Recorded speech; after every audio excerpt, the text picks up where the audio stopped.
Recently, we discovered fossils of the ancient winged terror from Mongolia, a colossal pterosaur with a massive wingspan of 32 feet. This creature was the size of a small aircraft, towering as tall as a large bull giraffe when standing on the ground. There's even a chance that this was the largest flying animal to ever exist. It lived around 70 million years ago in a warm, dry habitat filled with dinosaurs. This predator was stalking its prey on the ground. Baby dinosaurs might have been its favorite meal. We don't have a name for this Mongolian fossil yet, but it's a groundbreaking discovery as the first pterosaur of its size found in this part of the world. And it wasn't the only terrifying pterosaur. 70 million years ago, the Earth looked very different from today.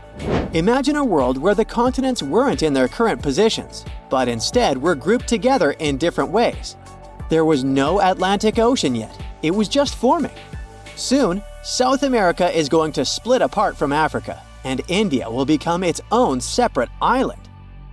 It was the final days of the Mesozoic era. This period was divided into Triassic, Jurassic, and Cretaceous periods. The land was covered with shallow oceans and seas with a lot of islands across North America, Europe, Asia, and Africa.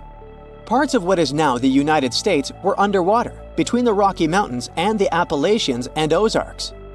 If we were to look specifically at Virginia during this time, we would find it submerged under a shallow sea, part of the early Atlantic Ocean. The climate was surprisingly mild. The oceans and the planet in general were warmer and ice-free at the poles. First, flowering plants started to appear, which was great news for insects like ants, bees, and butterflies. And of course, it was a time when huge animals, including our favorite dinosaurs, roamed the land, ruled the seas, and dominated the skies.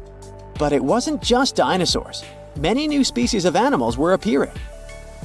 Among them was the giant Quetzalcoatlus. Imagine a massive, flying reptile with wings as wide as a fighter jet. It was named after an Aztec deity, but let's call it Quetz for short. Quetz lived alongside dinosaurs, but were not dinosaurs themselves. It belonged to a family of majestic flying creatures, Azadrichidae. These amazing beasts were named after a dragon in Uzbek mythology. It's not hard to see why. Living in the late Cretaceous period, around 85 to 65 million years ago, Quetz and its kin ruled the skies. They had little competition from non-flying dinosaurs and fewer birds than we see today. They had special adaptations to stay light for flight, with bones filled with hollows and pits to reduce weight. And they weren't just airborne, they were skilled walkers too. They were strutting around like storks on the ground. But there was another, lesser-known giant called Hatzegopteryx. Let's call it Hatz. This beast was discovered in Romania in the 70s. It's a hidden gem compared to the more famous Quetz. Most of them had wingspans over 40 feet. That's as big as a school bus. To give you an idea, today's largest flying animal, the wandering albatross, only has a 12 feet wingspan. Hatz called Hatag Island home. This place was like a paradise for these pterosaurs, rich in forests, rivers, and diverse wildlife, including dwarf dinosaurs. With few predators and plenty of resources, Hatz grew to immense proportions. It had a powerful jaw, a strong neck, and a sturdy body, making it a formidable predator. It might have even gone after dinosaurs. Surprisingly, despite its hefty build, Hatz could fly. Maybe not long distances, but likely used its wings to explore the island. Movies often make dinosaurs seem scarier than they were in real life, but one dinosaur was actually more terrifying in reality than on screen. One of them was Dilophosaurus. You might remember it as a small venom-spitting dinosaur that played a minor role in Jurassic Park, but in reality, it was known as one of the kings of the Jurassic era. It lived about 180 million years ago, a bit earlier than the pterosaurs were mentioned. It faced tough conditions, with extreme seasons and large deserts. The first fossils of this monster were found in the 40s in northern Arizona, but they were mixed up with another dinosaur called Megalosaurus. Years later, a new fossil was found in the same area, and it had something special: 2 crests on its head. This meant it wasn't a megalosaurus after all, so it got a new name, Dilophosaurus, meaning two-crested lizard. Contrary to what Jurassic Park showed, the real Dilophosaurus didn't have a frill around its neck. Instead, it had 2 big crests on its head, probably used for showing off or finding mates. This Dilophosaurus wasn't small. It wasn't as big as some later dinosaurs, but still huge, about the size of a large car. It weighed around 880 pounds, similar to a brown bear. It was the biggest land animal in North America during its time. Dilophosaurus was fierce. Its jaws were full of sharp teeth, perfect for hunting, either fish or land animals. It likely preyed on large animals, including other dinosaurs. Its arms were strong and had sharp claws, making it the top predator of its time, ruling over the entire North America. Late Jurassic North America was a tough place to live in general, especially in the western United States. The dry seasons were harsh, and only the biggest dinosaurs could survive there. It was like a land of giants. But size wasn't the only thing that mattered. There were smaller dinosaurs that could hold their own. One of them is Ceratosaurus. It made a huge fuss when it was discovered in 1883. While fossils of this nature are hard to find, its unique features make it easy to recognize. Plus, the fossils were almost complete, which helped us to describe them quickly. It had a face that could scare anyone. Rows of sharp teeth, bony bumps over its eyes, and its most iconic feature, a horn on the nose, which was probably used for display or fighting. This horn earned Ceratosaurus its name. Our early reconstructions were wrong about its size and posture, though. Ceratosaurus was a medium-sized predator, but some individuals could grow up to 20 feet long and weigh over 2,000 pounds, like a hefty bison. Despite its smaller size compared to other dinosaurs, it didn't lag behind. It had strong legs for running and small but grasping arms. Ceratosaurus likely hunted a variety of prey, including other dinosaurs and possibly fish and smaller animals near water sources. Sadly, the reign of these majestic creatures came to an abrupt end around 66 million years ago. For a long time, we believed it was because of an asteroid impact. But our new computer simulations show that the main culprit might have been volcanoes. Volcanic eruptions spewed gas-filled lava for about 1 million years. This gradually caused the changes in temperature and carbon levels in Earth's atmosphere. The Earth became darker and more toxic. Surprisingly, the asteroid strike that formed the Chicxulub crater in Mexico might not have released as much gas as previously thought. Of course, it still had other devastating effects. It kicked up clouds of dust that dimmed sunlight and caused a rapid drop in temperature. It also caused a massive tsunami and made the climate situation worse. However, there's a chance that the extinction itself happened because of the volcanoes and the asteroid was just hammering a nail, although it's not fully confirmed yet.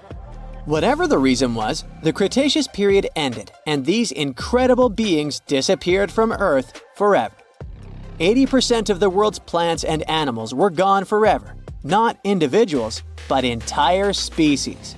Since the extinction of pterosaurs, the largest flying animals have been much smaller, so there's a chance that we're missing a link in our fossil records. Maybe one day we'll find it and reshape our understanding of bird evolution. Psst, run! Really, it's not safe out there. There's a saber-toothed tiger lurking around. You better be careful. What are you doing? Don't peek. Okay, just one little peek. How's this possible, you ask? That's because you're in virtual reality, of course. These cool but very dangerous-looking big cats were alive during the last ice age. What if they decided to show up at your doorstep out of nowhere? Knock knock, a saber-toothed tiger is waiting for you to buy its cookies. Meanwhile, the coelacanth, this massive-looking fish, comes from a lineage that's been around for over 300 million years. We thought they didn't exist anymore until 1938, that is, when a live coelacanth was found again. Since then, they've been roaming the waters of the east coast of Africa and the waters of Sulawesi, Indonesia. Man, I wouldn't want to go for a swim and meet one of these fellas face to face. Their jaw has an intercranial joint, which means their mouth opens up by a lot.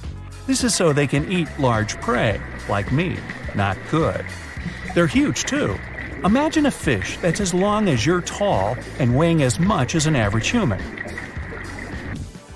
The takahe, a flightless bird, was thought to be gone in the year 1898. They're very cute, small and multicolored, usually not taller than your knee. But picture this.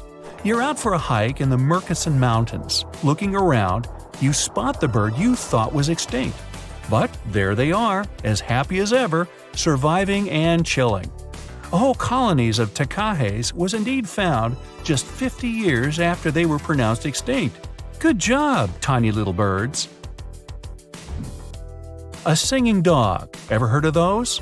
Riley does sing sometimes when he's bored or hungry, but these are real performers. New Guinea singing dogs. They've been only recently discovered again in the wild for the first time in 50 years. Still, they were never completely extinct to begin with. New Guineans made sure they were safe next to them. But in the wild? Very rare and hard to catch a sight of. Look, there goes one. The New Guinea singing dogs are called so because of their famous high-pitched singing. They sometimes sing together too. A dog choir of sorts, where they all howl together. I bet they sing better than I do in the shower. Not going far from this area, we have bats, but these ones are sort of different. You see, their ears are enormous. I guess that's why they're called the New Guinea big-eared bats. Clever. The species was found again when one of them was accidentally caught in a bat trap. Until then, I guess they were playing hide-and-seek with us, because up till 1890, they had been thought to be gone. They're still not out of the danger zone because of habitat loss. Imagine you discover a fossil of a species you thought had been extinct for a long time, yet 2 years later, a whole living group of said species is found. Well, this is exactly what happened in 1977 with the Majorcan midwife toad. It's sort of brownish in color with darker brown that makes up its skin spots. Other than that, it's just a small toad with googly eyes. The group of live toads was found close to where the fossil was, on the island of Majorca. There aren't many of them left, about 500 in fact, and as of right now, they're declared vulnerable by the International Union for Conservation of Nature. Now, are you a fan of tortoises? You will be when you take a look at this huge beauty. It's called the Ferdinanda Island Galapagos tortoise. It hasn't been seen since 1906, but on February 17, 2019, we were finally able to look at one of these beautiful creatures. It's probably out there with a few of its mates right now, but they also don't allow themselves to be seen. We only know they exist because there's a few tracks and scents. With yet another frog, we have the horned marsupial frog. They're out and about in Ecuador, in the Chocó forest to be more specific. They're called this way because of their distinctive horns directly on top of their eyes.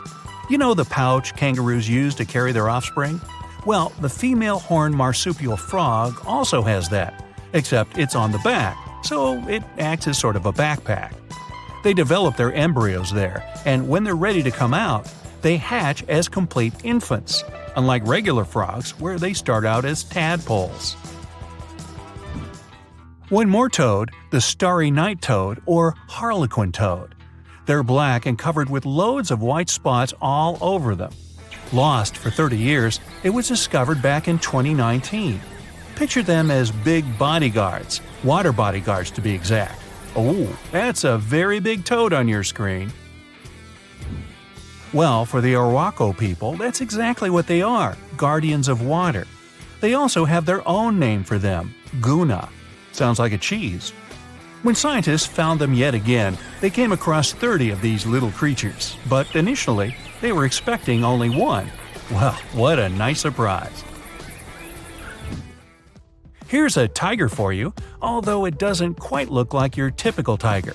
It's called the Tasmanian tiger, and it seemingly disappeared since 1936. But then, out of nowhere, people started seeing them out there in the wild just 5 years ago in 2016. They sort of resemble dogs more than tigers, or a fox maybe. Just take a look at its muzzle. Maybe even a mix of both. Then a few others started popping up too. And if you happen to think you're seeing one right in front of you, but you're not quite sure, check if they've got stripes on their back.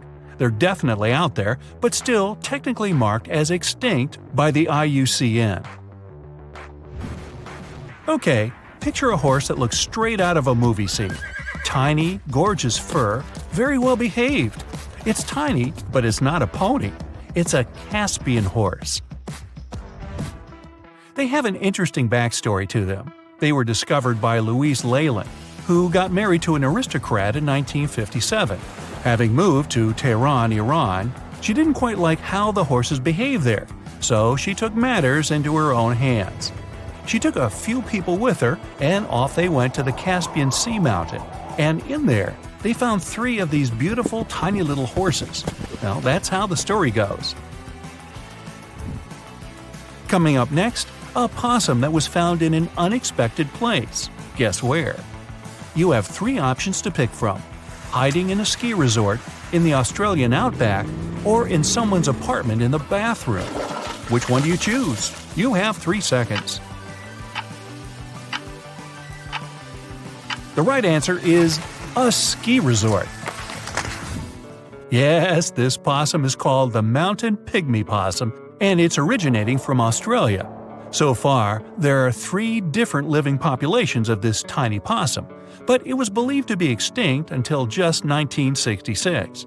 There are fewer than 100 of them, so the IUCN has marked them as critically endangered. Also from Australia is the night parrot, an absolute delight to birdwatchers. Very beautiful, yet mysterious. These little fellas live in very remote areas. You can probably count on the fingers of your hand how many times these birds have been seen since they were found again in 1979. That's how rare they are. Have you ever seen a pygmy tarsier? Neither have I. It was only in 2008 that 3 of them were caught. Scientists don't really want to lose track of their movements again, so what they did was gift them with tiny little collars. This way they can live their life as happy as ever and will know they're safe. The last one I want to tell you about is the tree lobster, but as the name might mistakenly tell you, they're not really lobsters. They're just big black bugs with huge legs. Their extinction story is a sad one. In 1920, a cargo ship got stuck on Lord Howe Island, and it had rats aboard. These rats fled the ship and ran straight to land. Even though tree lobsters are bigger than most insects, they're still relatively small compared to rats. The poor things never stood a chance. Still, in 2004, life shone again for these distinct critters. A pair of Australian scientists were out and about on the island and came across 24 of them. All of them were living beneath one single shrub. Hey, if there's enough space for everyone, it's not small, it's cozy. Bottom line, it's better to be distinct than extinct. Don't you agree? You're walking along the riverbank. It's quiet, save for the water's peaceful burbling. The hot Georgia sun beats down on your neck. That's when you notice something strange on the ground. Looks like a quarter-sized black coin with a weird pattern on it. You bend over for a closer look. Is it a coin? This thing looks like an ancient seal with a symbol carved in it. It's probably from some long-lost civilization. You could sell it and make a fortune. You crouch down on one knee to pick up your newfound treasure. As soon as your finger touches it, you pull your hand back as fear wells in your gut. It's hairy. Whatever. Nothing a good cleaning won't fix. You go to pick it up again, digging your nails in the dirt around it to pull it out of the ground. That's when it moves. Your heart jumps in your throat. It's pounding so hard you can feel it in your head. The fear turns to horror when the coin wiggles its way out of the ground. It's no ancient treasure. It's a huge spider.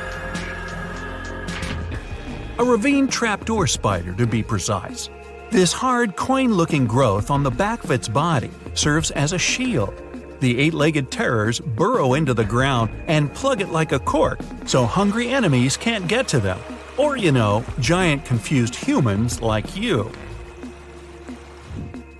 The spider is venomous, but its bite isn't toxic to humans. Whew, lucky you.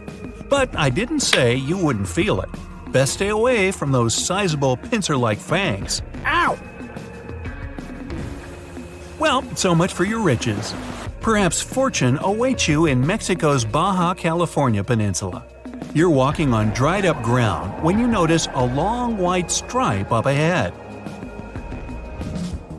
You get closer. Oh, looks like a super long worm, you think to yourself. But it doesn't move like any worm you've ever seen. That's when you see it has arms and a head. This pale creature with black beady eyes is a Mexican mole lizard. It lives in the ground where all its dinner of insects and termites hang out. It rarely comes out, so you're pretty lucky to have seen this bizarre reptile. Now you're in a rainforest in northeastern Australia. Ahead, half hidden among the trees, you notice something large and round. This mysterious figure lying on the ground is covered in black hair. At first, you think it's a bear curled up sleeping. But that wouldn't make any sense. There are no bears down under. You're getting closer when a twig snaps under your foot. The thing hears you and springs to its legs. It turns to you, and you now see this is a bizarre and beautiful bird. That black hair is actually a thick coat of long, fine feathers.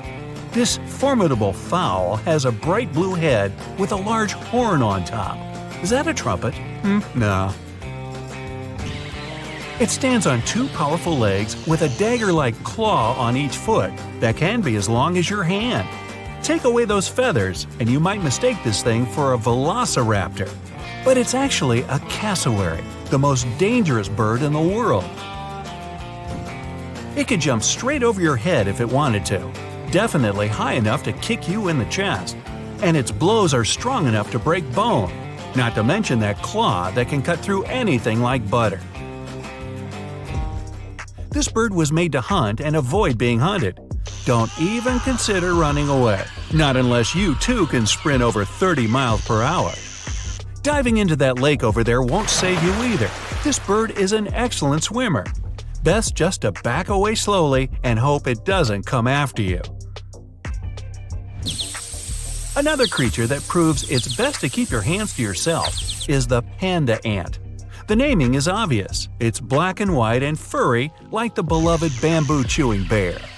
This furry little bugger lives in the forests of Chile. But don't go to pet this fluffy little ant. What you're looking at is no ant at all. It's a species of wasp. That black and white coloring serves one purpose – to warn others of this insect's powerful sting. And if that doesn't make you back away, the wasp will let out a squeaking sound. It sounds cute to us humans, but it means a painful sting is around the corner. These insects are loners. They don't live in colonies and don't have nests. They're also parasites. A female panda ant lays eggs next to the larvae of another insect. Then the hatched babies use these larvae as food. Ew. Surely you've seen bugs that look like leaves and twigs. But what about a creature that looks like a beautiful orchid? You can find this fragrant flower in the forest or a green field among other plants. But make sure that's a flower you're leaning in toward to smell. If it's not, you risk being bitten by a praying mantis. The orchid mantis is nearly impossible to distinguish among the flowers. It has pink-white coloring with legs and claws that look identical to little petals. It uses its resemblance to the plant to hide from predators and hunt insects that love these flowers. A butterfly or a bee flies up to the flower when one of the petals starts moving. The unsuspecting meal might take it as simply the wind. But then the petal turns into a sharp claw that suddenly grabs the insect. Oh my, dinner is served. Now imagine you're in the jungles of Costa Rica. You notice a brown snake sitting on a tree branch in front of your face. The snake looks like it's about to strike. Well, you want to run away as far as possible, but notice that this snake is unusually short, and it doesn't lash out at you. You wait, but the snake keeps staring at you. It doesn't even hiss. Lucky for you, it'll never bite because it's not a snake, but a caterpillar. The hawk moth caterpillar can change the shape of its body to look like a menacing serpent. This easily scares away any hungry foes. The coloring and pattern on the skin imitates a snake's scales and eyes. This insect also knows how to move like a reptile. A master of disguise, this one. Let's get out of the hot jungle and head to Central Europe. You're in the middle of a sunny green meadow. Colorful flowers bloom around. Birds sing and bees buzz by. Among the bees, some are not what they seem. You'd hardly be able to distinguish the imposters. But if you look really closely, you'll see the golden bee fly moving through the air. It looks like a bumblebee, but it's the buzzer's biggest enemy. The golden bee fly sneaks into bee nests and lays eggs there. Its larvae hatch and feed on the bees and flower nectar. The yellow and black coloring allows the intruder to go undetected the whole time. The camouflage also keeps enemies away. Nothing would touch this fly if it thinks it'll get a bumblebee sting. The next spot on your journey is the rainforest in southern Thailand. Now, be extra careful and watch your step. Not because the next animal is poisonous or bites, but because you might actually step on it. The leaves from the trees have fallen and turned a gray-brown hue. Among these leaves, it's tough to distinguish the Malaysian horned leaf frog. Its body shape, coloring, and especially those pointy growths coming out above its eyes, all allow this amphibian to hide perfectly among the fallen foliage. This frog can sit for hours in one place, waiting for its next meal to come close enough to… Now you're in a garden. You see a beautiful bright flower and a small bird hovering near it. The bird flaps its wings so quickly you can hardly see them. And that long, needle-like beak makes you immediately assume you're looking at a hummingbird. But as soon as you get closer, you realize this is not a bird, but an insect. Fortunately, the hummingbird hawk moth isn't venomous and doesn't sting. It's just a lovely little creature that decorates the garden with its presence.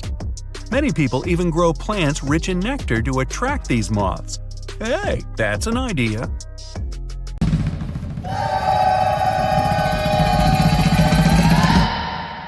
The liger is probably the most popular hybrid animal and an incredibly large cat. You won't see them in the wild. People most deliberately breed them. Lions and tigers don't even inhabit the same areas. So, a liger is a mix of a male lion and a female tiger, and they can grow to be very big in a pretty short period of time. They're actually the biggest cats in the world. Hercules, the largest recorded liger, is a real example of that. 922 pounds and 10.8 feet long. Imagine taking him for a walk. Ligers are mostly way bigger than either of their parents. In most cases, they behave and look more like lions than tigers. But they have some tiger traits too. For example, striped backs, and they're crazy about swimming. The taigen. Nobody could fault you for thinking the taigen and liger are basically the same animal. I mean, they're both a combination of tigers and lions. But a taigen comes from a crossbreeding of a male tiger and a female lion. They're usually smaller than their parents, and definitely much smaller than their giant, could you call them siblings? In most cases, they inherit charming looks from their tiger fathers, but they get some interesting traits from their mother's side too. For example, love for socialization and the ability to roar. Hands down, one of the rarest hybrid animals in the world are wolfins. These fellas are a mashup of a female bottlenose dolphin and a male false killer whale. Its name might make you think differently, but a false killer whale belongs to the dolphin family.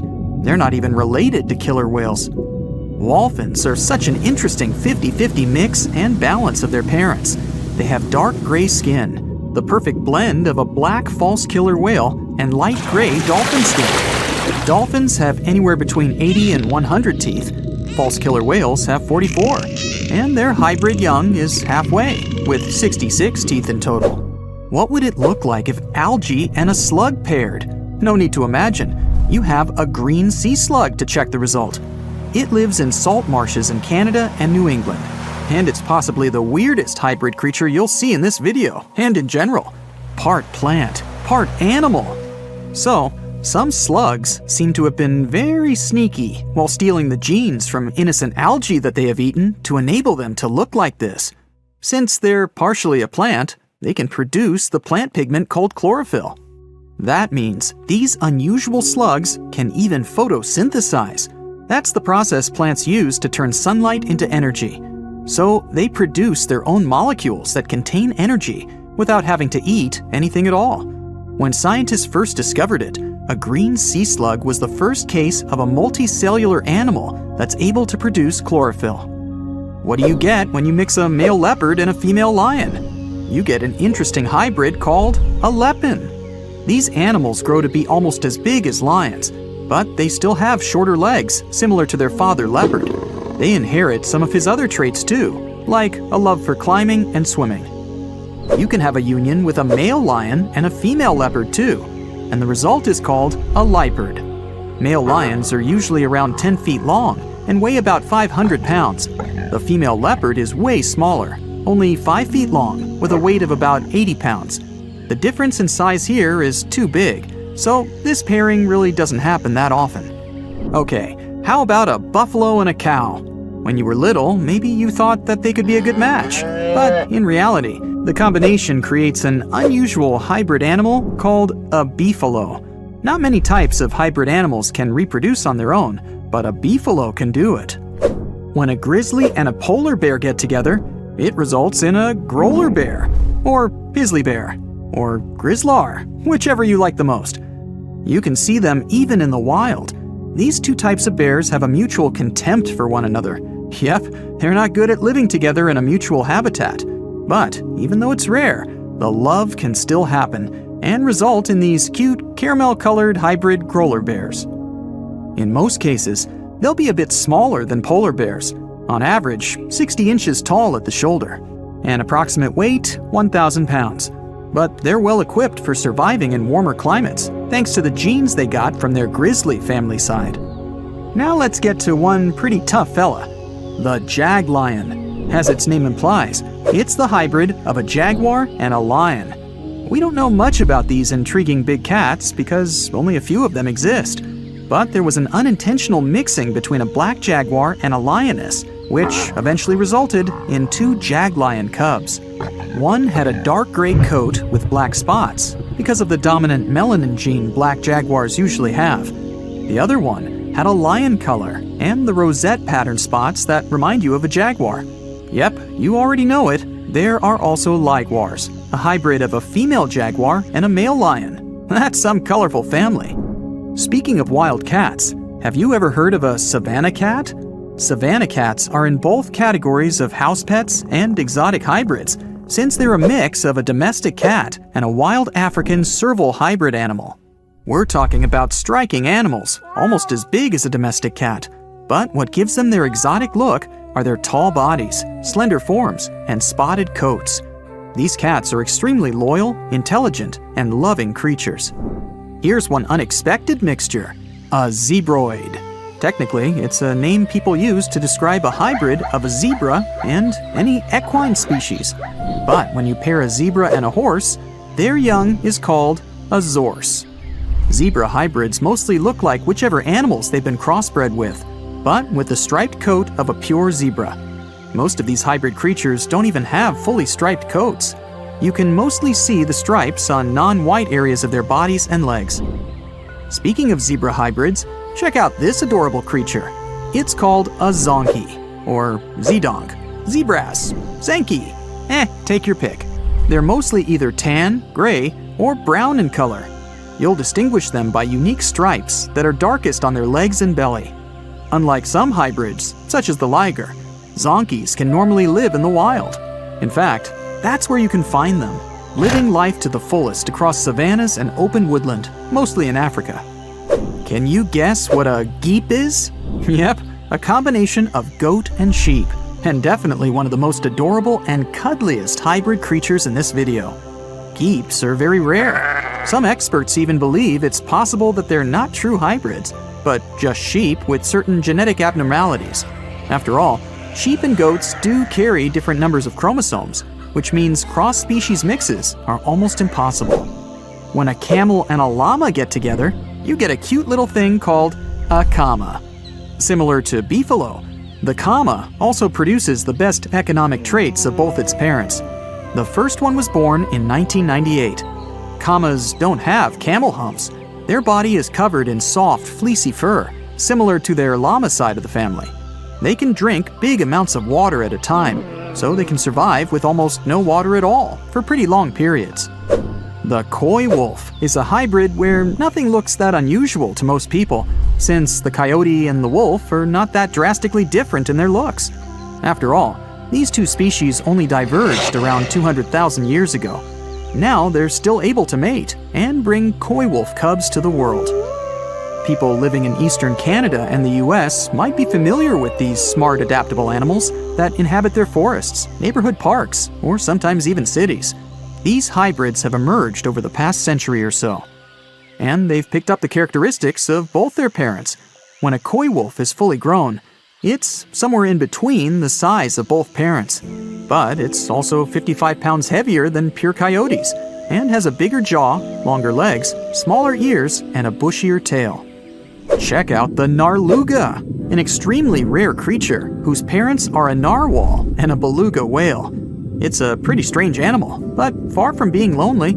They mostly live in the North Atlantic. Scientists had suspected their existence for decades. In 1990, they found an unusual-looking whale skull located in an Inuit hunter's tool shed in Greenland. People from that area said that there were other similar-looking animals, and they fit the description of neither a beluga whale nor a narwhal. People said they had gray skin, narwhal-like tails, and beluga-like flippers.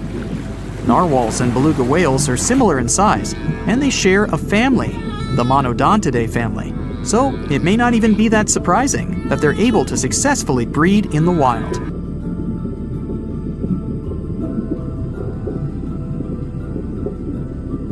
Poison dart frogs are one of the most toxic species on our planet.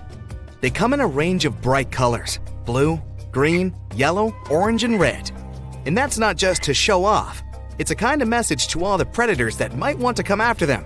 I'm toxic, so you better stay away and don't try to eat me. The golden poison dart frog, for example, has so much poison it could finish 20,000 mice. Vibrant colors in nature are generally a sign it's better to stay away from that animal, because it's a warning you're looking at something you definitely don't want to eat. Check a blue ring octopus, another extremely venomous creature. Unlike poison dart frogs or, for example, velvet ants, whose bright colors you see right away, this octopus shows its blue rings only when it feels threatened. With over 300 pounds and 10 feet in length, Komodo dragons are the heaviest lizards on our planet. They will go after almost anything that comes their way, including pigs, deer, smaller dragons, and even more challenging creatures, like big water buffalo. They camouflage and patiently wait for their prey to come closer, lying in the grass. Saltwater crocodiles. Their attacks are more frequent than those of sharks. They have a 3.5 times stronger bite than a lion and 25 times stronger bite than people do. One more superpower: these guys can literally launch their bodies out of water, and they do that with their tails. Hippos seem quite relaxed as they chill in the water, but they're actually pretty aggressive. They attack humans even more than leopards and lions. This guy is small, but it can be as threatening as a huge hippo. Meet the tsetse fly. It lives in sub-Saharan Africa, and travelers that love spending their time outdoors or in game parks should be careful about these insects. It's important to get the right treatment as soon as possible if it bites you. Pus caterpillars look all innocent and fluffy, but you'd better avoid touching them. They're venomous, and these wig-like hairs you see are actually spines that can cause multiple issues if you touch them. Ouch! Vespa mandarinia mostly build their nests underground, so it's trickier to find them. Their sting is like someone pierced you with a hot metal pin. The stinger is long enough to even go through the standard protective beekeeper's gear. The reef stonefish is the world's most venomous fish.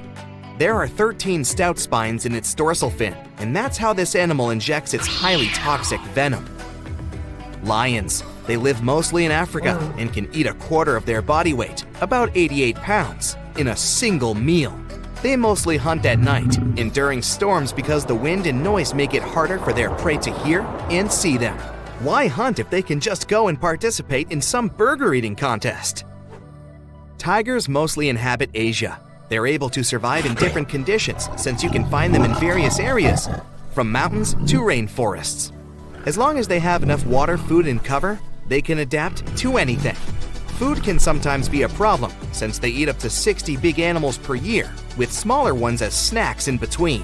Fun fact, their skin is covered in stripes too, not just their fur. A bit of good news here. Wolves aren't really into eating humans. Still, sometimes they do go after people. They mostly attack when they don't have enough food or when they lose their habitat.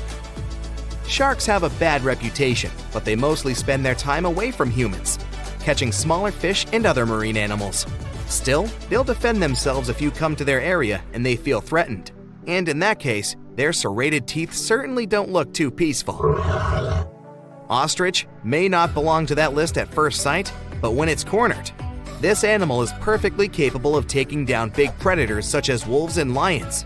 Yeah, sometimes they can be brave, and in reality, they never stick their head in the sand when frightened. We can't forget to mention brown or grizzly bears, which are considered to be way more aggressive than other bears. It's 3.5 times more likely something bad will happen if you encounter them than polar bears. They're also 21 times more dangerous than black bears. And yet, brown bears are the most widespread kind of bears across the globe. When it comes to snakes, saw-scaled viper is definitely one of those you need to be careful with the most, because the consequences of its bite are statistically quite sad to say the least. It has enough venom that even its weakest bite could finish 2 people. Not just saw-scaled viper, there are multiple snakes you need to stay away from. Meet Philippine cobra. It lurks in forested areas, dense jungles, low-lying plains, and open fields. It especially likes areas near water and can spit its venom up to 9.8 feet away. Black mamba too, very venomous, kinda nervous, and when it sees you as a threat, extremely aggressive. It's among the world's fastest snakes since it can move at speeds of up to 12.5 miles per hour. Australian box jellyfish is the most venomous marine animal in the world. It has tentacles covered in small darts with venom, and they can grow up to 10 feet long. Seeing even a small random spider in your home can be unpleasant, and picture if it was a Goliath bird eater instead, the largest spider in the world, and also one of the creepiest. You'll mostly find them spending their time in burrows with the entrances covered with the web. Luckily, their venom is not that bad to humans. It's like a wasp stinging you. Bad news for insects, you guys should be careful. This spider is a real danger for you. Platypus looks cute and harmless, but despite their funny appearance, they're one of the most dangerous animals in Australia. They have spurs located on their hind legs, and each of them is connected to a crural gland by a duct. And this gland creates a complex mixture of hundreds of toxins. Ugh! They have 2 layers of fur for waterproofing and insulation. With their fur, platypuses trap a layer of air right next to their skin so they can remain dry when they're underwater looking for food, which is about 12 hours a day. One of the stings you'll definitely feel the most is from the bullet ant. They're small, and their stinger is only up to 0.11 inches long, but it can still leave you with several hours of burning sensation. Pufferfish are poor swimmers, so they're most likely to end up as lunch for larger fish. But when they sense danger, they ingest big amounts of water together with air, so their body inflates like a balloon. They can puff up to even 2 to 3 times their regular size. A single pufferfish has enough toxin to finish 30 humans. The African buffalo is the only species of wild cow you'll find in Africa. You can recognize it for its heavy, rigid horns, and this, in combination with its massive size and aggressive nature, makes them very dangerous for whoever stands in its way. Elephants will respect your space most of the time, but only if you respect theirs. They can feel threatened by, let's say, a group of tourists that come too close and disrupt their personal space. In that case, they'll defend themselves and be very angry, which isn't such a nice scene. Wild dogs can be pretty dangerous, like dingoes in Australia. They can either live alone or move in packs of up to 10 animals, which can be especially tricky for their prey when the entire pack is after it. They can cross great distances and communicate with each other, howling like wolves. A star-nosed mole is certainly one of the weirdest looking creatures you'll come across. In some way, it looks like someone replaced its head with a very small octopus. They're not dangerous to humans in the way some venomous creatures or large predators are, but they can cause a lot of damage in your garden. Amongst the swamps lives a strange bird with a Dutch clog for a beak. It screeches a high-pitched whine, notifying other shoebills that this is its area when it comes to food. Its eerie calls add to the surrounding roars of dinosaurs in the distance. It's not hunting dinosaurs though, of course, but snakes, fish, lizards, and frogs amongst the reeds. This bird continued to survive even as the dinosaurs left this world. Fossil records of the shoebill date back to 65 million years ago, and today it continues to hunt in a similar environment. Although once widespread, today its restricted habitat is within several countries in Africa. The shoebill stands up to 60 inches tall, and its broad wings are built for soaring across the plains. But the main feature of the shoebill is, of course, its beak. Ancient in appearance, it's gone unchanged for ages. Its huge bulging bill measures up to 9 inches, which makes it the third largest among all living birds. The upper mandible of the beak ends with a sharp nail, perfect for its prey. It lets the bird take them out with an instant peck. With a wide range of food at its disposal, it's known as one of the most terrifying birds. Its hunting behavior is still as effective as it was millions of years ago, which has made its survival possible. It feeds mainly on aquatic animals, fish, frogs, lizards, and even small crocodiles. So there's always been plenty of options at its own all-you-can-eat buffet. Surprisingly, their relationship with humans is a pretty chill one. That's why they're so popular among birdwatchers. This cool guy is just standing idle, staring down the lens, as if to say, "I've seen a lot worse than you." Lurking under the water in many countries around the world, another opportunistic hunter lays low beneath the shallows. Meet the saltwater crocodile. With an appearance that just straight up tells you it's ancient. It's been around for over 240 million years. Once appearing a lot larger, they've always had a reputation of taking down whatever came too close, even dinosaurs. They survived many catastrophic events and have continued to adapt to each of them. As they continue to evolve, they've become the ultimate survivalists as we know them today. Still, they sit within their territory, waiting for anything to enter, even humans. They grow up to 20 feet and have a powerful bite that's stronger than any other animal. 30 times stronger than your bite, just saying. Anything that ends up in its toothy cage can't escape. With scales and armor plates protecting it, there isn't an animal on Earth that hunts it, making the crocodile the ultimate apex predator. As per its name, it's also adapted to saltwater, providing it with useful salt glands, something its alligator cousins don't have. And that's how they're able to swim enormous lengths out to sea. Their routes follow ocean currents, and they aren't afraid of bypassing the shark-infested waters. Not even the great white would mess with this one.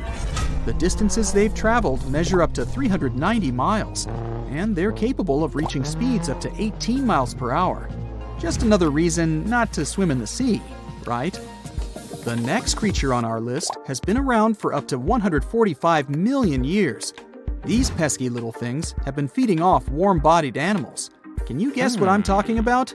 Lice.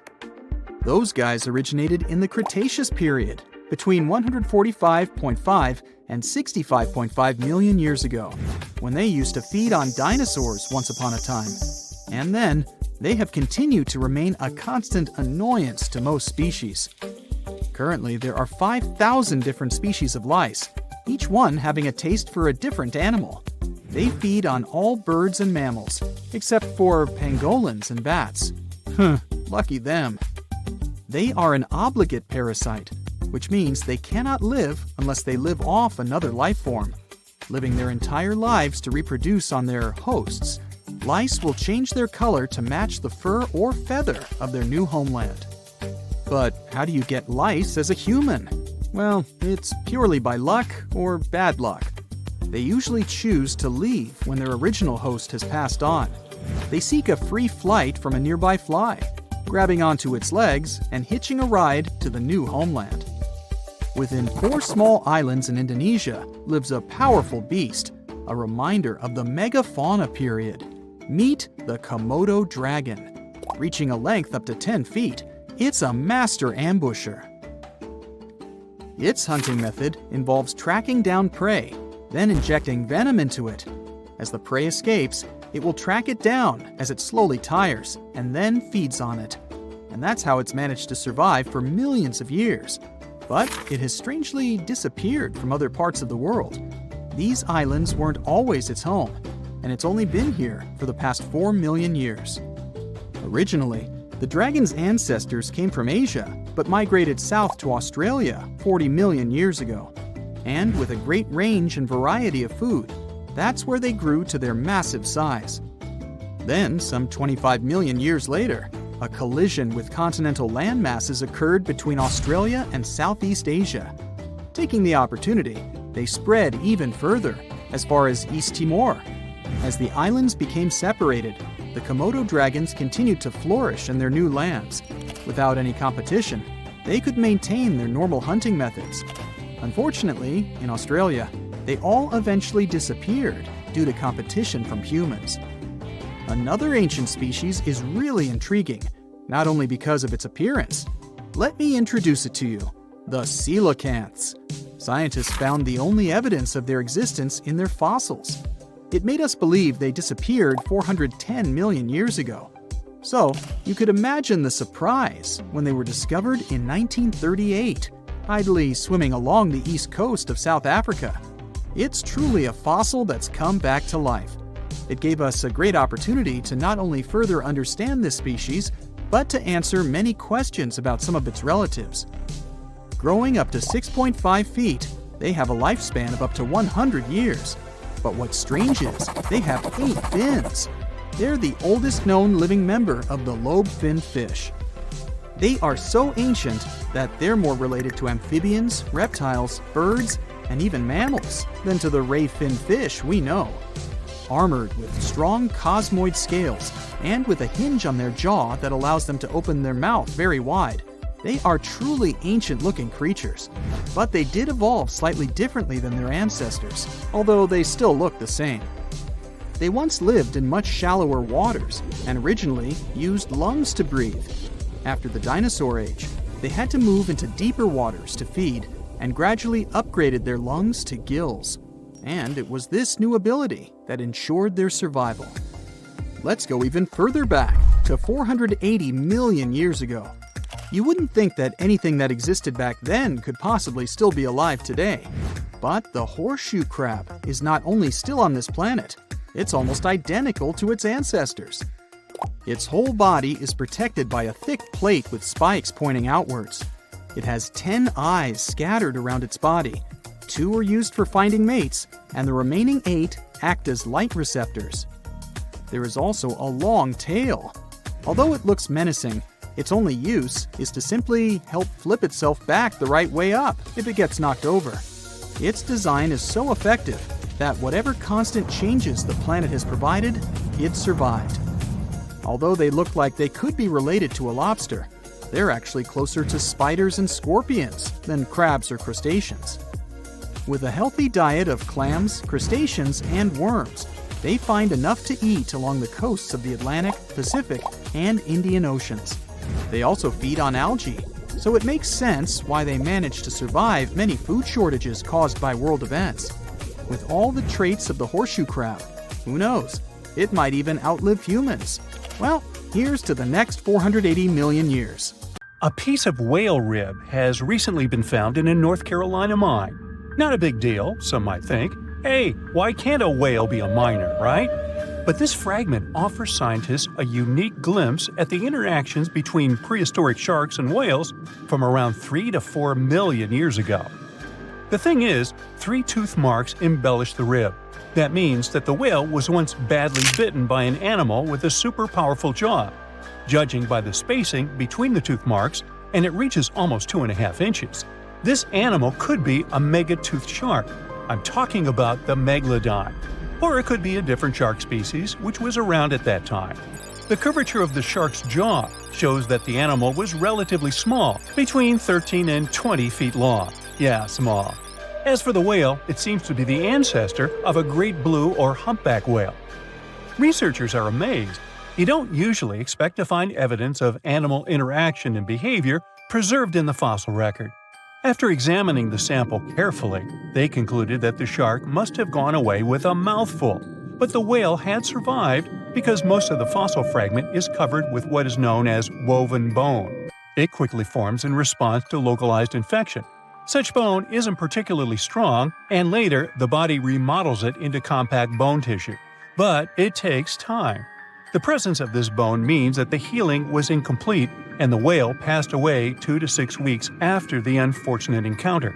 On the other hand, its demise could have been unrelated to the infection and injury. Only a handful of fossils show such kinds of interactions between ancient animals. You can often find bite marks on fossils indicating where the animal passed away and its carcass was scavenged. But this fossil is one of a few examples that not only show a wound inflicted by another animal, but also demonstrate that the prey survived. All fossils are exciting for paleontologists. Yes, they need to get out more. But some might look terrifying to regular people. For example, look at this picture of tentacle arms and octagonal-shaped heads. When it first appeared in mass media, internet users claimed that it was some ancient organism that had come from space. Others thought the story was fake. But in fact, both the picture and the fossil are real. The fossil is known as a mortality plate, a fossilized representation of a mass extinction event of one or several species. The fossil actually contains more than a dozen specimens of a type of marine organism called a crinoid. Despite their looks, crinoids were not plants but marine animals. This particular species lived deep underwater on the seafloor. Crinoids were related to starfish, sea urchins, and brittle stars. These creatures could attach themselves to the seafloor with stalks made up of flexible porous discs connected by soft tissue. The stalks were hollow, and that's where the animal's nervous system was located. Crinoids absorbed oxygen through thin-walled tube feet. The creatures usually reached the length of more than 8 inches and had 5 arms lined with leathery-looking tentacle-like structures. They fed on plankton and sloughed off organic material.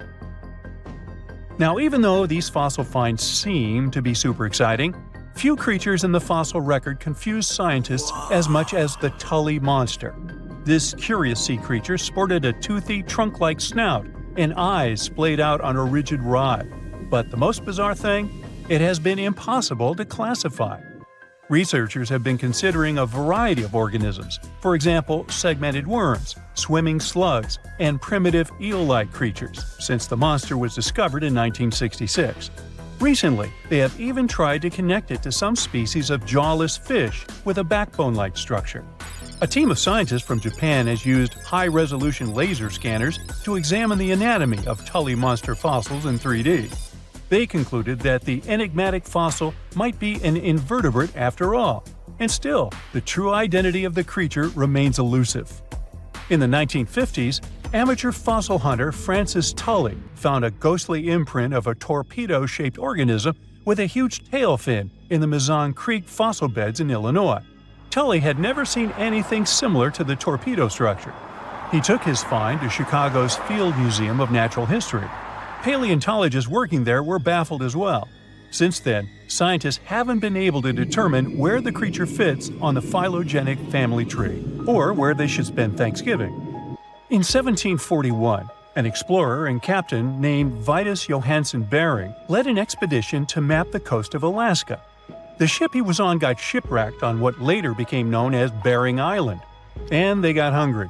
Half the crew survived thanks to the discovery of an extremely large sea cow.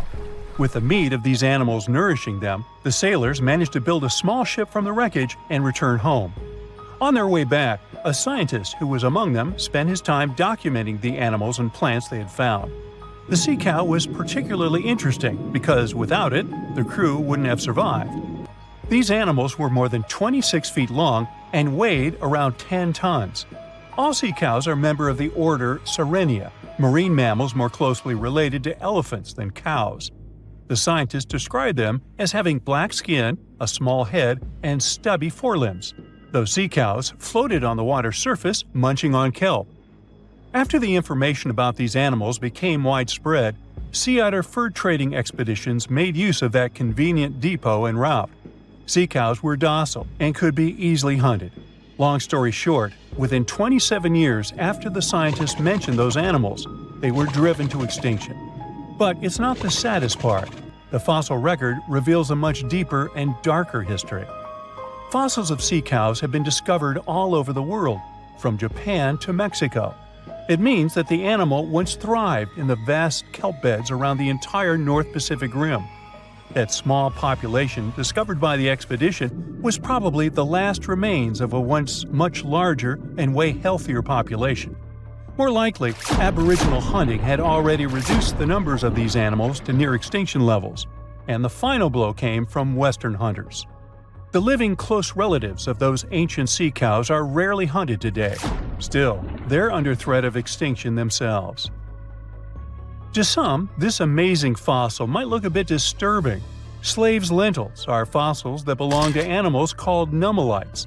They lived and thrived in a warm, shallow sea covering part of Egypt around 40 million years ago. The name nummelites hints at the fact that larger specimens resemble coins, and in Egyptian folklore, they're even referred to as angel's money. These creatures have a simple, single-celled structure, which contrasts with their super intricate skeleton. Look at this series of spiral overlapping whorls. Each whorl is divided into countless tiny chambers. Nummelites can grow to be 4 inches in diameter, and still, they are the fossils of single-celled animals related to amoeba.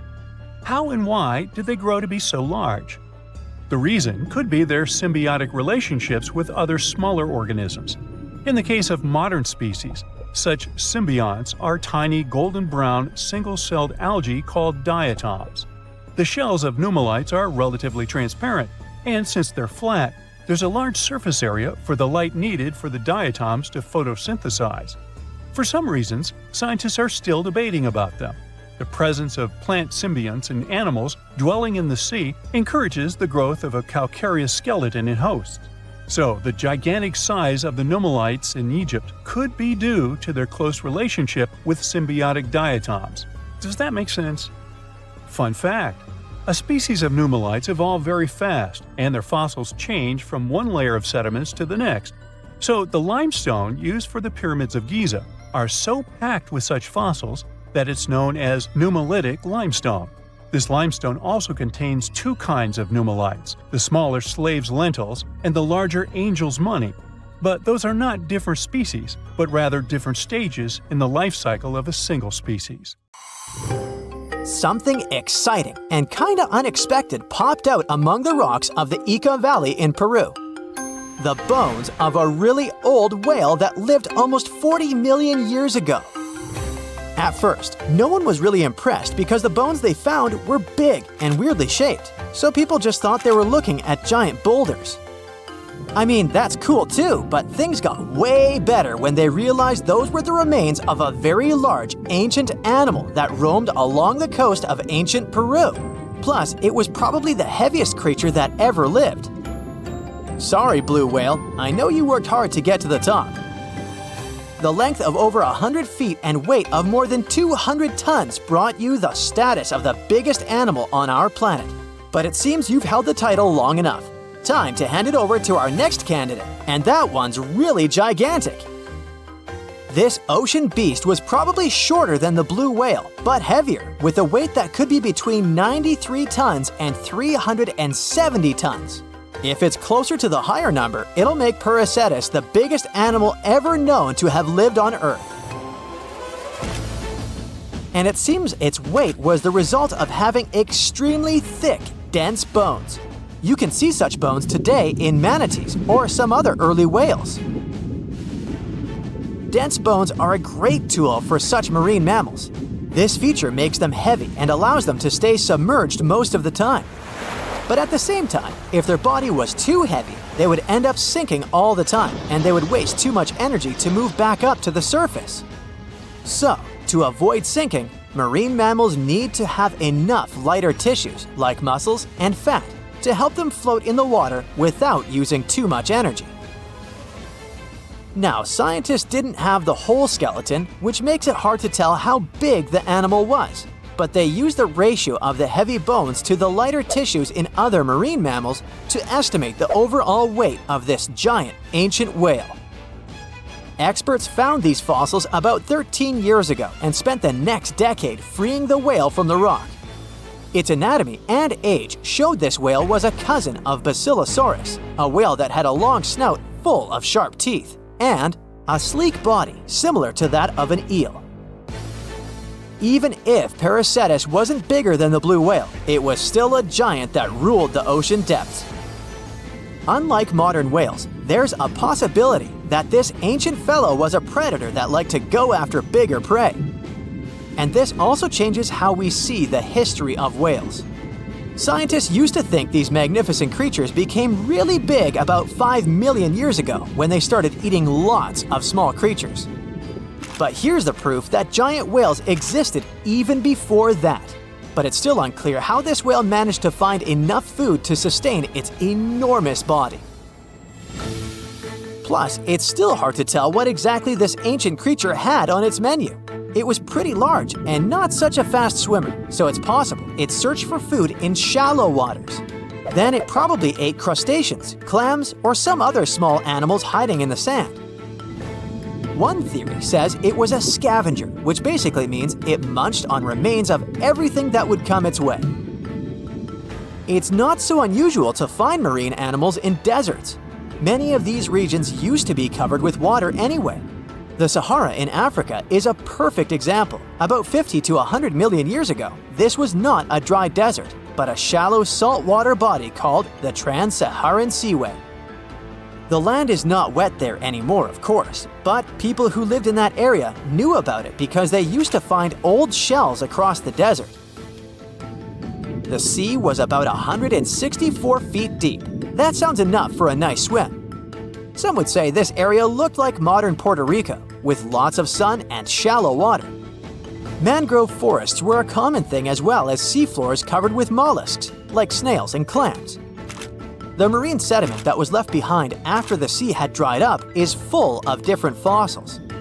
And the animal that lived in that ancient underwater world didn't look friendly. Plus, they were much bigger than their relatives from modern times, so a regular-sized human would end up as a snack, not even a whole meal. Normally, when animals live on small islands, they can become much bigger than their relatives from the mainland. This is something we call island gigantism, and it happens because there are more resources or fewer predators on islands. Maybe the same thing happened in the Trans-Saharan Seaway. Even though it wasn't an actual island, the water moved in and out, which created little pockets of water. And specific conditions in these pockets might have helped animals grow bigger. So we're talking about giant sea snakes, catfish, and fish that no longer exist today. One had incredibly strong jaws, and the animal used them to eat hard things and even crush shells. Their teeth showed they were fierce predators other animals had every reason to be afraid of. They went through some changes when it came to diet, similar to some types of piranhas. And the competition to get to the top of the food chain wasn't a joke. Not when there were also such large predators as sharks, crocodiles, and ancient relatives of elephants. Sahara went through different phases. If you could use a time machine and take a peek at Earth's largest hot desert as it was about 6,000 years ago, you wouldn't have to struggle with sand and heat. You'd have a nice walk through a green and pretty lush place. In the past, people who lived in that area didn't leave drawings on cave walls that showed camels, sand dunes, and scorpions. All those things you'd see in today's Sahara. Instead, they drew crocodiles. That's additional evidence that the Sahara used to have a lot of water and plants, enough to support these big yet scary animals. Around 3 billion years ago, Earth might have been mostly covered with water. Today, it's about 71% of its surface, but it seems that our planet used to be a giant ocean world with no continents at all, just some scattered islands. Scientists studied special rocks in Western Australia that formed in a place deep under the ocean called a hydrothermal vent system. To explain this better, it's important to mention two common oxygen types, O16 and O18. O18 is heavier because it has extra neutrons. O16 evaporates from water more easily, and as researchers studied an old ocean floor, they found a lot of O18, more than in today's oceans. This way, they realized ancient Earth had less dry land than Earth today. Australia is a good spot to conduct these studies because a long time ago, it also used to be a beautiful place with large animals and lush rainforests. But as time went by, the land became drier and Australia had more deserts formed, such as the Great Victoria Desert. Rainforest remained only on the edges of the continent. What happens with deserts across the globe is called desertification. That's when land that used to be good for growing things turns into a desert or something similar. Our planet changes over time, together with its climate. But desertification also happens because of human activities, like mining, farming, and building cities. And when land turns into a desert, it's a problem because it can't support people and animals anymore. Food doesn't grow there. There's not enough clean water, and animals lose their homes. To help with this problem, there's a plan many countries agreed to. They decided to work with farmers to take care of the land, fix damaged areas, and manage water better. All in all, to make our planet a better place for life. Dinosaurs, big ancient bugs, creepy spiders, and scary insects are all cute animals compared to the monsters that lived on Earth about 500 million years ago. For example, here's a creature that swam in the water like a stingray and had 3 eyes. Its mouth was like a pencil sharpener. 2 long claws with forked tips like pincers protruded from its head, and its gills were somewhere in the back. This is not a thing from a sci-fi movie. This is Mosaura. Its remains are preserved in excellent condition. Let's look at it more closely and study other similar monsters. The Cambrian Explosion. Remember this name. This period is also called the Biological Big Bang, the time when a huge number of different living creatures began to appear in the ocean, large, small, and tiny. The ancestors of almost all modern animal groups were most likely born during the Cambrian Explosion, which lasted from 541 to 485 million years ago. It was a time when the first truly effective and terrifying predators appeared on Earth.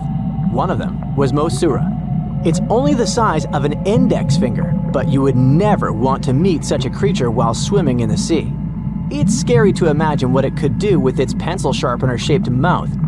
And you probably wouldn't be able to hide from it because, come on, it had 2 eyes on the sides and 1 big eye on its forehead. Mosaura belonged to a group of arthropods. Scientists called it a sea moth since it reminded them of a moth. This thing used a flap-like apparatus similar to wings to float in the water like a stingray. This monster was quite creepy, but its appearance may seem familiar because it's a distant relative of modern spiders, crabs, centipedes, and moths. Scientists found several 506 million-year-old Mosaura fossils, but unlike many other similar finds, these ones have been preserved in excellent condition. The found fossils showed sharp claws, a toothy jaw, and large gills in the tail section. Some parts of the fossil were so clear that they revealed the details of the creature's internal anatomy, including parts of its nervous and circulatory systems and digestive tract. It had jointed limbs like those of modern insects and crustaceans. When this monster swam in the sea, it probably grabbed its prey with long spiked claws sticking out of its head. Many Mosura relatives have claws covered with multiple spikes, which help them grab food. But that ancient creature had smooth claws forked at the tips. That is, it grabbed the prey with those tongs, using them like chopsticks, and then brought it to its mouth. Of course, this is an assumption, and nobody saw how this creature actually did it. Unlike many other similar animals, Mosura's posterior segmented body was studded with gills. Scientists don't know why this was necessary, but they assume that such an unusual breathing system helped to adapt to an environment with low oxygen content. Perhaps Mosura led a very active reproductive lifestyle that required high oxygen consumption. Creepy, dangerous, and reproducing fast. An excellent set of qualities for one of the most dangerous predators of antiquity. But what did Mosura eat? It probably caught different types of worms and small arthropods. It's nice to think that this monster lived so long ago and was so small. But what if this creature was the size of a shark and was swimming in the ocean these days? Perhaps it would become a dominant dweller and people would swim much less along the coast. Mosura lived in the water but was discovered in the Burgess Shale rock formation in the Canadian Rockies. Many mountains on Earth were once the seabed inhabited by strange creatures. One of them was Opabinia. It had 5 eyes, a mouth facing backward, a long trunk and claws instead of a nose. Wait, what? It's too strange even for science fiction, even for outer space. In its eccentricity, Opabinia was perhaps the loneliest creature on Earth. Scientists couldn't find another species that would be similar to this individual until recently. Meet Eutorora. It seems to belong to the same species as Opabinia. Its inch-long body was divided into 14 to 15 furrows. Each of them ended in a pointed flap. Opabinia had the same body, but it's unlikely that both monsters were friends. The difference between their timelines was several million years. It's hard to imagine why these monsters needed such strange body structures. Why haven't modern filmmakers used the design of those animals to create cool space monsters yet? Okay, they were creepy creatures, but what about weird and kinda useless ones? Scientists have discovered Su, a legless creature with no head turned inside out. Huh? This 444 million year old creature was found in South Africa, north of Cape Town. They called it Su after the discoverer's mother. In fact, it's some kind of new arthropod species that may have lived in low oxygen waters. This creature was turned inside out, and the outer shell with the legs and head was lost.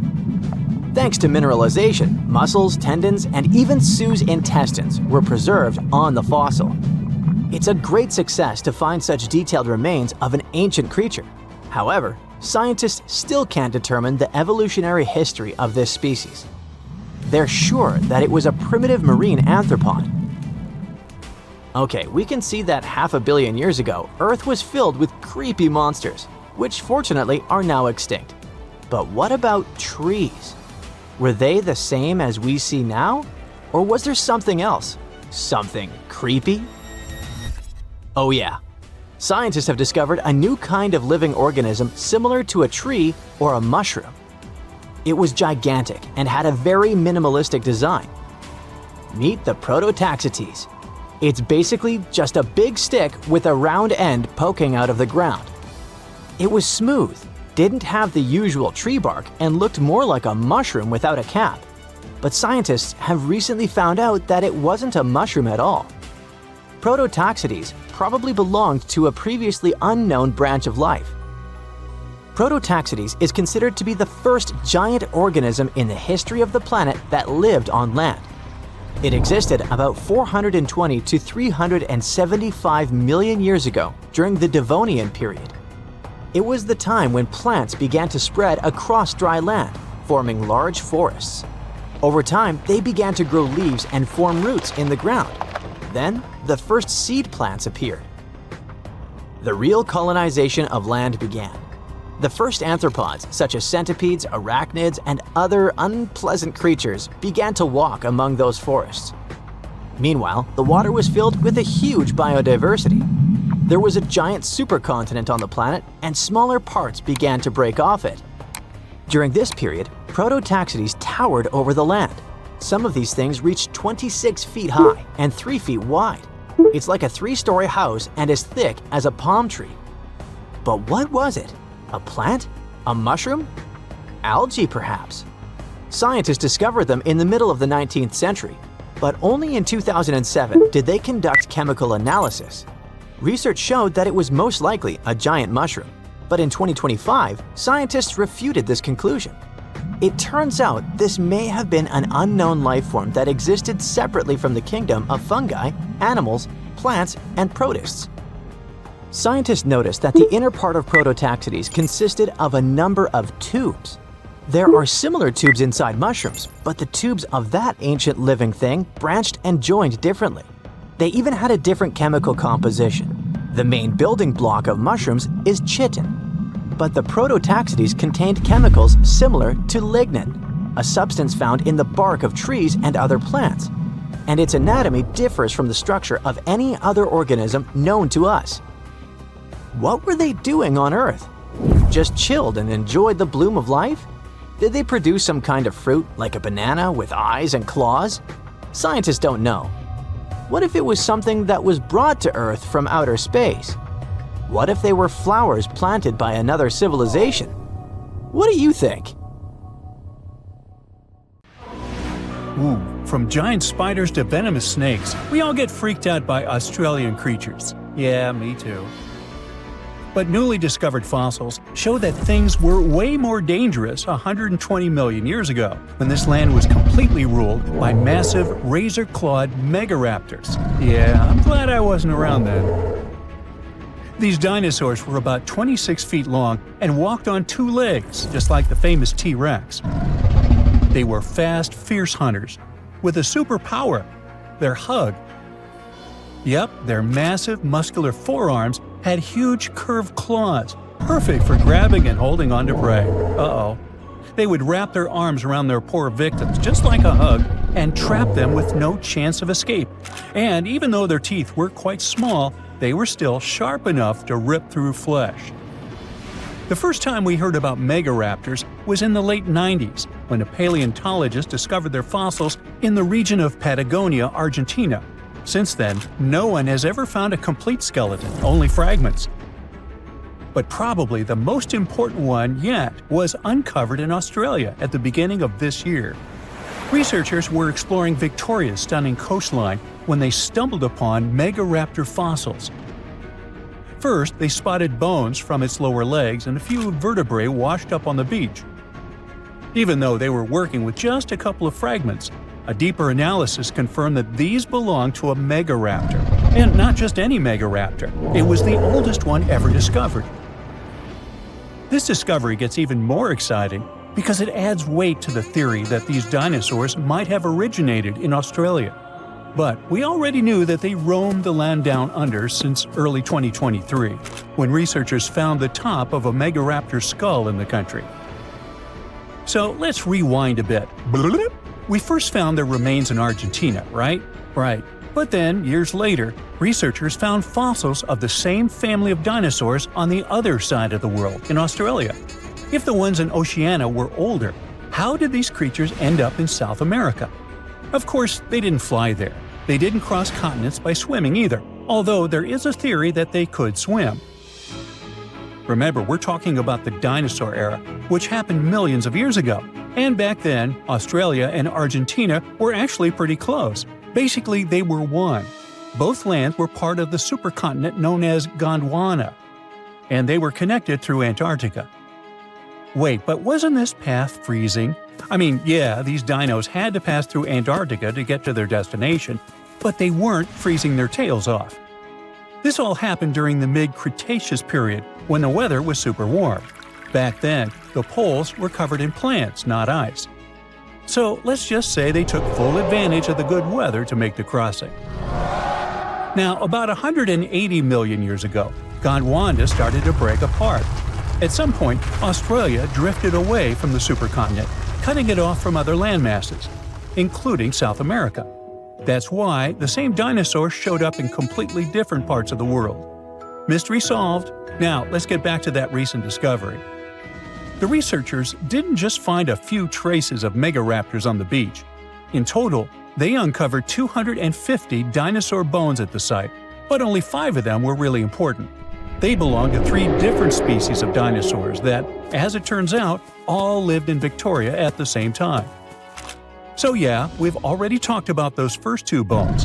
They were from the megaraptor. Next, we have a shin bone from a Onenlagiine. That's my best shot at pronouncing it. It's a dino also known as the southern raptor. This is a type of dromaeosaur with a long snout. And the last 2 shin bones of different sizes came from a Carcharodontosaurus, whose name means shark-toothed lizard.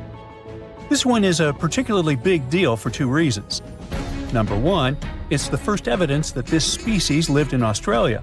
And number 2, it was small, and that is pretty surprising since we've always thought of this species as being massive. Fossils found in Argentina, for example, show this dinosaur reached a length of about 36 feet.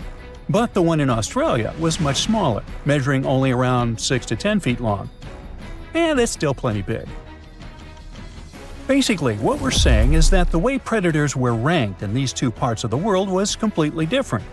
In South America, Carcharodontosaurs grew to massive T-Rex-sized giants, towering over megaraptors and dominating the landscape. But in Australia, it was the complete opposite. There, huge, powerful megaraptorids roamed the land alongside smaller Carcharodontosaurs. So the predator dynamic was different. And all of this just shows how unique the ecosystem in Victoria was back then. Although isolated dinosaur bones have been found in Western and South Australia, most of the fossils come from the eastern part of the country, like Queensland. And there, researchers dug up something really, really rare – a well-preserved dinosaur skull. The study shows that this bone belonged to the 4th discovered specimen of Titanosaur. This group includes those massive long-necked dinosaurs. They look like the Brachiosaurus, but some of them were even bigger, reaching 120 feet long. The skull, discovered in 2018, belongs to this guy, whose pronunciation is above my pay grade, and the research points out that it roamed the Earth around 98 million years ago. Thanks to this find, scientists were able to recreate, for the very first time, what its face might have looked like. Probably after checking out the illustration, they thought, hey, it looks a lot like its cousin. They were talking about another species of Titanosaur, this other unpronounceable guy. And guess where they used to live? Yep, in Argentina. So, this research also supports the theory that dinosaurs crossed between South America and Australia during the mid-Cretaceous period. Now, this wasn't the only secret buried in Queensland, though. In 2024, researchers working there discovered the fossilized remains of a new species of pterosaur, about 100 million years old. These creatures were the first vertebrates that could actually fly, existing alongside dinosaurs. They were massive, powerful predators, with wingspans of up to 36 feet. But these remains belong to a new species within the pterosaur group, which they have named Hakuna Matata, or something similar. Compared to their cousins, they were on the smaller side, with a wingspan of about 15 feet. Still, that's bigger than a snowy albatross, the largest flying bird we have today. This species of pterosaurs were terrifying beasts, flying over the ocean to hunt for prey. Once they spotted their victim, they'd snap open their 60-centimeter jaws, filled with sharp spike-like teeth, and, well, I guess there was no escaping that. The last incredible discovery we're talking about today also comes from Queensland. For over 20 years, students walked past a plain-looking rock at Biloela State High School completely unaware that it held 66 dinosaur footprints, and they date back about 200 million years. These prints were made by a group of these Latin-named guys.